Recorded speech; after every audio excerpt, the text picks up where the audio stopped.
as you guys can see, we got the E30 on the back of the trailer. We got Sufyan's truck here pulling it, and we're gonna try to get some money back on this thing. We're gonna take it back to the shop. We're gonna take it back to the shop that did the repair on the car and see if we can either get some money back, get at least money for parts back, but also talk to the guy, because I want to see what he was thinking when he was fixing this car, when in reality he didn't fix it at all. And I'll show you guys some of the work that he did, because I kind of sanded down everything, and you guys will see that in a little bit.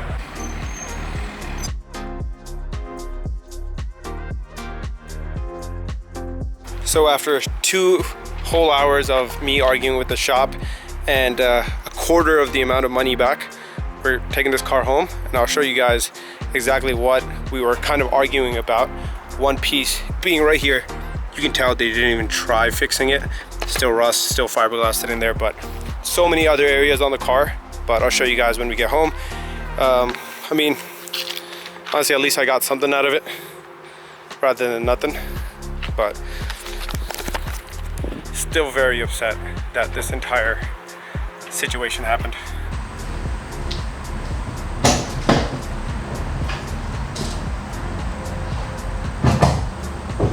So as you guys can see, we're back at the house. We got the car back in the garage. I guess let me show you guys what I showed the shop and what their response to everything was. My argument for the entire thing of going back to the shop and with the guy was, you might have completed the work, but you didn't do it properly. So the first thing I went over and showed him was the trunk area. As you guys know, I showed it in the last video. And again, if you haven't seen the last video, go watch that first. It'll explain a lot on what we're doing here. But he said he fixed this rear battery box area, but 5 inches over, there's another spot of rust that he just completely missed over, I guess. He covered it in body filler, as you can see, and just completely ignored it, didn't fix it, right? We have the inside of the battery box. Obviously, this was something that was underneath the car. He said he didn't see it. I never told him to fix it, but this is something that I just expected him to kind of look into. With that being there, right, you're kind of gonna wanna see where that rust is leading into and what's causing it, and he didn't even take the time to do that. About both of the front cab corners in the last video, he honestly had nothing to say about it. I kind of explained to him that what he did was wrong and lap welding it wasn't the proper solution to go about it, but to him that was more than sufficient.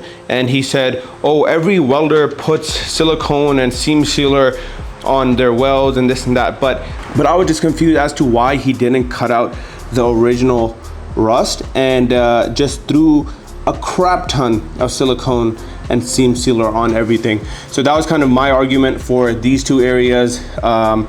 He said he did everything right again, which was very annoying. He not even looking me in the eyes when he was talking to me. He was just kind of staring off in the distance, looking at the ground, because I think he knew he was wrong. He said I never told him to fix this far up, so he didn't, and he didn't even try.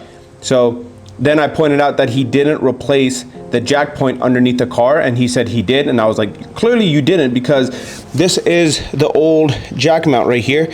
It's not the new one, right? And to him, he just said, nope, I replaced it. I don't know what you're talking about, and you never told me to fix this, so why would I fix this? I had no reason to. At this point, I'm pretty pissed, but I'm keeping my cool with him. I was like, if I get annoyed and start screaming and yelling, he's definitely not gonna give me anything at all. So I was like, okay, let me just be respectful as possible, explain to him what he did wrong, and let's see if we can get something out of this guy. And that brings us to the biggest issue of them all, which was the front floor pan. Now, at first, nothing really seems wrong here, but when you look closely, you can clearly see that around all the edges of the floor pan, let me get my hand out the way, you can see that there's silicone, seam sealer, some type of truck bed coating or underspray coating everywhere along the floor pan. And at first, I thought this was just weld and seam seal, but what ended up happening was he just lap welded it. I only know this because I've been doing extensive research on maybe if I could do this project myself. So I kind of know a little bit about welding now. Obviously I'm not an expert, still a beginner, but lap welding is when you take a piece of metal, put it on top of another piece of metal, and you weld this seam right here shut. Now you still have metal on top of metal, so there's always a chance that water moisture can get in and start rusting the process again. Lap welding is always worse than butt welding. When you butt two pieces of metal up to each other, you weld the seam closed, then you have what looks like one single piece of metal after you're done grinding down everything and just making it look smooth. What we ended up with was a bunch of lap welds, and the worst part about it was, one, the lap welds, the welds weren't done properly, and two, the bottom portion of the metal, which is the metal underneath the car, was never properly closed up. So this metal still has gaps in there that water can come, sit down in, moisture can get into. Nothing was primed, nothing was properly closed up, and that was my issue with him.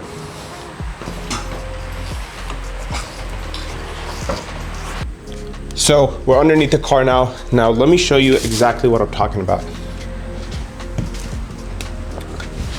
This right here is the old floor pan. This right here is the new floor pan. Now look at this. You're telling me that a gap like this between the old floor pan and the new floor pan is okay? Like, this is normal? And the guy said he did nothing wrong. That's the craziest part. He did this everywhere. Even right here where the floor pan, the new floor pan, meets up with the frame rail, there's still a gap. It just filled with seam sealer, silicone and stuff. I'm sure there's a little bit of welding. This is not okay. This is not normal. So I don't know what he's talking about. Even down here, like, this is just foam. He just put foam into the crevice between the jack mount and the floor pan. This is not primed. This is literally asking for it to be rusted out again. Like, this is a hole between the frame rail and the floor pan. I can just put my screwdriver into it. That's it is pissing me off every time I talk about it. Now, if you think he didn't absolutely screw me over, no lube, nothing, just, yeah. This is what I got in return, this right here. I got a refund agreement here. This agreement is made and entered by X Body Shop. I really would love to put them out there, but I'm just gonna be the bigger person here and not. And customer Nabil Iqbal. X Body Shop will refund the customer $500 of the total $2,500 payment once signed by customer Nabil Iqbal. This letter is confirming that both parties agreed upon the refund mentioned above, and no defamation will be done to either parties involved in this agreement. So with that, I got a check for $500, which again, absolutely shafted me, but nothing we can do about it. So you're probably asking what we're gonna be doing now with the car. So I'm carefully looking and weighing the cons of each of my options from the last video, which was one, to sell the car, find a shell, or refix the car from scratch. I plan on taking this car to a more reputable shop. I have 3 shops in mind. I'm gonna go get some estimates from them. I have one call scheduled for tomorrow, which is Monday. I have probably, or hopefully, have 2 appointments set for later this week so that the car can get up on a lift. They can look at exactly what needs to get done, and we're gonna be replacing every single part on this car again. Both floor pans this time, both jack points, both front corner cab corners, whatever you call them, both the trunks and the outside of the trunk valence. So everything, I'm gonna get an estimate on that, see what our cost is gonna be for the fix, see how much money we can get from selling it, because there is gonna be a person coming down on Tuesday, see if he would like to buy this thing as a whole. That includes all the parts that I have sitting in the house that I haven't installed in the car, the interior parts that I have taken out. I'm gonna have to put everything back in for him, and then he's also gonna take a look at the extent of the damage of the rust and see if this is worth buying for himself. I'll tell you guys how much I have it up for once we get to that point. Maybe I'll pick up the camera that day, but yeah, we're looking to all our options right now.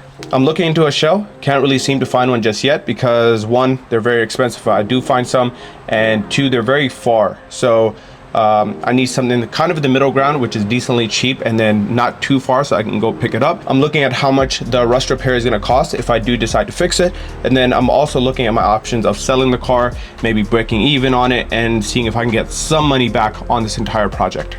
And anything on the bottom side of the car, what I'm gonna go ahead and do is prime it, close up any gaps with a hammer so I can get the metal as flush as possible, seal it, and then I have some top coating that I'm gonna put on. Some Steel It here. If you guys know what this is, you know this thing is absolutely amazing. It finishes super nice if you have any raw metal or anything. It's also weld through, so you can actually weld through it if you need to. But this stuff is very expensive. For 2 cans, I paid about 80 bucks, which is pretty normal. I think the average is like 65, 70, but I needed it ASAP so I can finish out this project. And we're just gonna close out the car for the time being and make it look decent, right? It's not gonna be the best. We're just gonna make it look decent so that when the people come to buy it, they can see what's wrong with the car and not have any issues if they actually buy it. I think just because I'm selling the car, I'm not telling these people about the rust. I've sent pictures to the guy. I've sent pictures to multiple people. I've explained exactly why I'm selling the car. I've also explained what the issues with the car is. But the thing is, they're getting a well-maintained E30 in terms of maintenance. They're getting a brand new interior on the inside of the car. So I guess for some people, the pros and cons kind of weigh out. And obviously for some people, they have the skills to fix it, unlike myself. So yeah, my hope is that by next week, we have an answer on what we're gonna be doing with this. And I can also share with you guys some of the numbers that I'm seeing in terms of the repair, what I'm getting to sell it, and then seeing if I get any new shells, which I'm not finding any right now. So we'll continue looking in the meantime and see what I can find. So yeah, at this point, it's just a waiting game to see what we do with this car. Now you guys should be up to speed in terms of what's wrong with it, what exactly happened with the guy. Again, I really would like to punch that guy in the face. He was disrespectful the entire time, in my opinion. I tried to stay respectful to him as much as possible, but he wouldn't even do me the courtesy of looking me in the eye when he was lying to me and screwing me over. It is what it is. I think that's part of the game, especially with building cars and stuff like this. So we're just gonna keep moving forward, see what to do with this car, and keep weighing out our options and decide what to do next. So hopefully in the next video, I'll have some answers for you guys. I'll also pick up the camera and take you guys along with me when I go to get the estimates, when the guy comes to buy the car or potentially buy the car. So yeah, until then, we're just gonna wait and this car will be sitting here. But do appreciate everyone checking in on Instagram, the comments and so on, just wishing me luck and giving me ideas on how to get through the situation. I really appreciate it, and I really do appreciate you guys watching these videos and staying along with the project, or what was the project at this point. But I'll see you guys on the next one. Peace.